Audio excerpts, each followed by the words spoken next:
Coffee, eggs, rent. A used car that somehow costs more than a new one did 5 years ago. You already know everything got more expensive. You don't need a masked stranger on the internet to tell you that.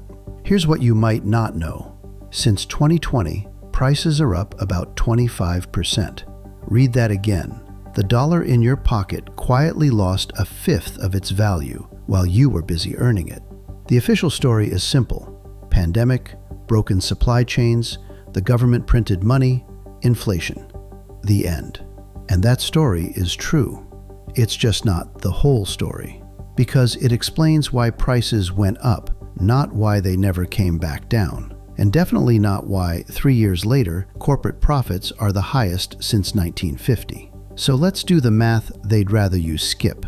Here's my 2 cents, after tax, about half of one, on why everything is so expensive. Let's start with the version you already believe, because it's not wrong, it's just convenient. You've heard it 100 times.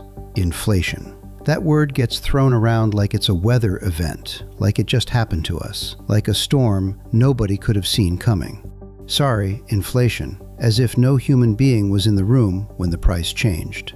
So what actually is it? Strip away the jargon, and inflation is one sentence. Too much money chasing too few things. When there's more money floating around than there are goods to buy, each dollar buys less. Prices go up. That's it. That's the whole machine. And here's how it actually felt. For a stretch of about 2 years, your paycheck probably went up and somehow bought less. That's not in your head. There was a run of 25 straight months where prices climbed faster than wages. 25 months of getting a raise and going backwards. You were technically earning more and quietly getting poorer at the same time. So hold on to that one sentence, too much money, too few things, because the entire rest of this video is just 2 questions. Where did the extra money come from? And who decided you'd be the one to pay for the too few things? The people who set prices would love for you to stop at the word inflation and go home. We are not going to do that. Question 1.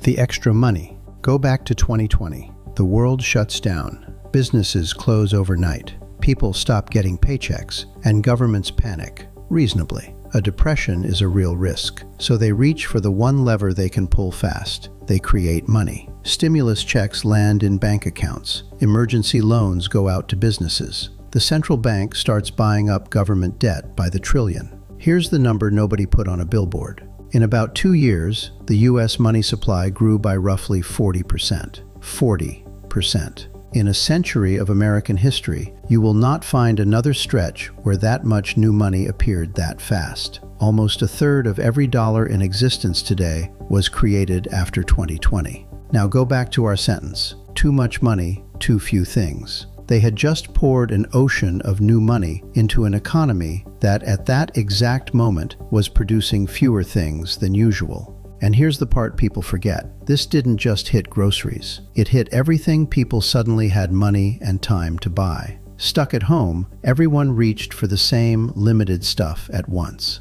The price of a used car, a car that already existed that nobody was manufacturing, jumped by about a quarter in a single year. Rents tore upward. Anything you could actually get your hands on got bid up because there were more dollars than there were things. You don't need a PhD to see where that goes. More dollars, same shelves, every dollar worth a little less. Prices climb. So, mystery solved? Money printer go brrr, everything costs more. Video over? No. Because if that were the whole story, prices would have settled the moment the printing stopped. And it did stop. The money supply stopped growing. Some of it even shrank. Your grocery bill did not get the memo. Question 2.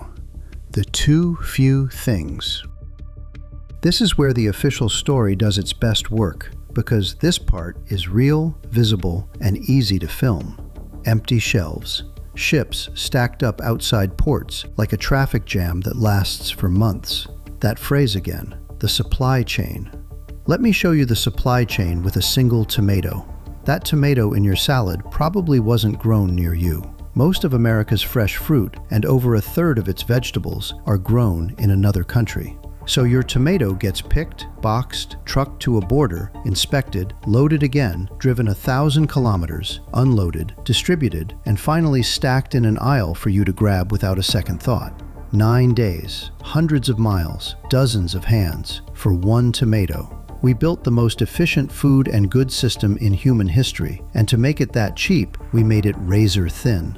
Nothing kept in reserve, everything arriving just in time, which is brilliant right up until one link snaps. And in 2020, they all snapped at once. Ports jammed, factories closed, and the cost of simply moving a shipping container across the ocean went vertical, from under $3,000 to over $10,000. A single container, roughly 5 times more overnight. Every product inside every one of those boxes just got more expensive before it even reached a shelf. Then the shortages got specific and weird. A shortage of computer chips, the little brains inside everything, meant car makers literally couldn't finish cars. Fewer new cars, so everyone bought used, so used got expensive. One missing part rippled through the whole economy, and some shocks were just brutal. When bird flu tore through American farms, more than 160 million birds were killed. Let that land, 160 million. Of course, eggs got expensive. There were fewer eggs. So there it is. The extra money was the match. The supply shocks were the spark. Together, they lit the fire. And that right there, is exactly where most explainer videos hit export. Storm's over. Prices went up. Thanks for watching. But you clicked on the one with the mask. So stay, because now we get to the part that isn't in the government press release. Here's a question that should bother you more than it does. If eggs got expensive because there was a shortage, because the companies had fewer eggs to sell, then the companies selling those eggs should have made less money, right? Less product, less profit. That's how a shortage is supposed to work. So let's look at the single biggest egg producer in America, one company. They told you eggs cost more because there were fewer of them. So watch what happened to their money. In a single year, that company's gross profit didn't creep up. It went from about $540 million to $1.9 billion. And in one recent quarter alone, they cleared $219 million in pure profit, while their sales barely doubled. Now sit with that. They told you prices went up because they had fewer eggs to sell, and they posted the best numbers in the history of the company during the shortage, because of the shortage. That is not inflation happening to a company. That is a company using inflation. And it is not one bad apple. This is the part that reframes the whole video, so look at the numbers. 4 companies handle 85% of all beef processing in America, up from about 1/3 of it back in 1980. 2 generations ago, there was a real market. Now there's a club of 4. And canned tuna? The 3 brands that ruled that shelf got so comfortable that they did the quiet part out loud. They secretly agreed to fix prices together. It's not a theory, it went to court. One of their CEOs is now a convicted felon who went to federal prison for it. Here's why concentration matters so much. When 4 companies control a market, something quiet happens. They stop competing on price. They start matching it. If everyone raises prices at the same time, nobody loses customers, because where else are you going to go? There's no 5th option. The free market you were promised has, aisle by aisle, quietly become a group chat. So when the chaos hit, a pandemic, a war, a jammed port, these giants got the perfect cover. Everyone expected prices to rise. The news told you to expect it. Your neighbor told you to expect it. So they raised prices past what their costs actually required and pointed at the storm. And you don't have to take my word for it. Listen to how they say it themselves when they think only investors are in the room. One of the biggest chocolate companies on earth told its shareholders, on the record, that its pricing more than offset its higher costs. Translate that out of Wall Street. Our costs went up, so we raised prices even higher, and we kept the difference. That is not a company surviving inflation. That is a company profiting from it and telling the people who own its stock the good news. Now, let me be fair, because this channel runs on numbers, not vibes. Is corporate greed the only reason prices rose? No. The money printing was real. The broken supply chains were real. Companies have always wanted to charge more. That part isn't new. What changed is that a handful of them got big enough and got enough cover to finally do it without consequences. And here's the receipt that ties it together. Zoom all the way out across the entire economy. Corporate profit margins hit around 15%, the widest they have been since 1950. Not since the last recession, not since the last crisis, since 1950. That's the number this whole video is really about. Prices rose because of real crises, but they stayed high and kept climbing because a handful of very large companies discovered that a crisis is the single best time in the world to raise a price and get thanked for it because everyone assumed it was just the weather. Inflation was the storm. Corporate power decided who'd pay for it. Spoiler, it was you. And if raising the price in plain sight ever feels too obvious, don't worry. There are quieter methods. 3 of them. You've been living with all 3, probably without noticing. That's the point. Number 1. Shrinkflation. The price on the tag stays the same, so you don't flinch. The product quietly gets smaller. The chip bag that's now half air. The roll of paper towels with fewer sheets on the same size roll. The candy bar that mysteriously fits in a smaller hand than it used to. It's a price increase engineered specifically so you won't notice it, and most people don't because the number never moved. The only defense is boring, and it works. Check the unit price, the little cost per ounce on the shelf tag. That's the number they're hoping you ignore.